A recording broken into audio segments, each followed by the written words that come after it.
பஞ்சகங்கா எக்ஸ்பிரஸ்ல பெங்களூர்ல இருந்து கோவா போலாமா? எப்படி எப்படி எப்படி எப்படி எப்படி நான் ரீசெண்டாக பெங்களூர்ல இருந்து கோகர்னாக்கு ஃப்ரெண்ட்ஸோட தாங்க ட்ராவல் பண்ணியிருந்தேன். அதுக்கு நான் சூஸ் பண்ண ட்ரெயின் தான் 16595 பஞ்சகங்கா எக்ஸ்பிரஸ்.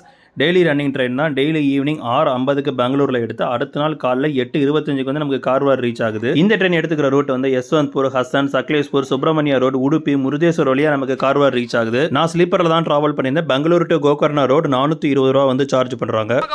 என்னையா ஓவரா பேசுறானே தவிர பாம்ப வெளிய விட மாட்டேங்கிறானயா. சரிங்க, இந்த ட்ரெயினில் எப்படி கோவா போகலாம்னா, காலையில் 8:25க்கு கார்வார் போதா. இதே ட்ரெயின் காலையில் 8:30க்கு வந்து Karwar to Madgaon special for எக்ஸ்பிரஸாக ஆப்ரேட் பண்ணுறாங்க. இந்த ட்ரெயினில் நீங்கள் பெங்களூர் டு கோவா வரைக்கும் ட்ராவல் பண்ணணும்னா கார்வார் வரைக்கும் ஒரு டிக்கெட்டும் கார்வார் டு மட்கான் வரைக்கும் ஒரு டிக்கெட் நீங்கள் புக் பண்ணிட்டு போகிற மாதிரி இருக்கும். இதுலையுமே நமக்கு sleeper, third AC, second AC, first AC அவைலபிளாக இருக்குது. இந்த ரெண்டு ட்ரெயின் சர்வீஸுமே 5 நிமிஷம் தான் கேப் இருக்கிறனால புக்கிங் பண்ணிட்டு போகிறது தான் பெஸ்ட் ஆப்ஷனு.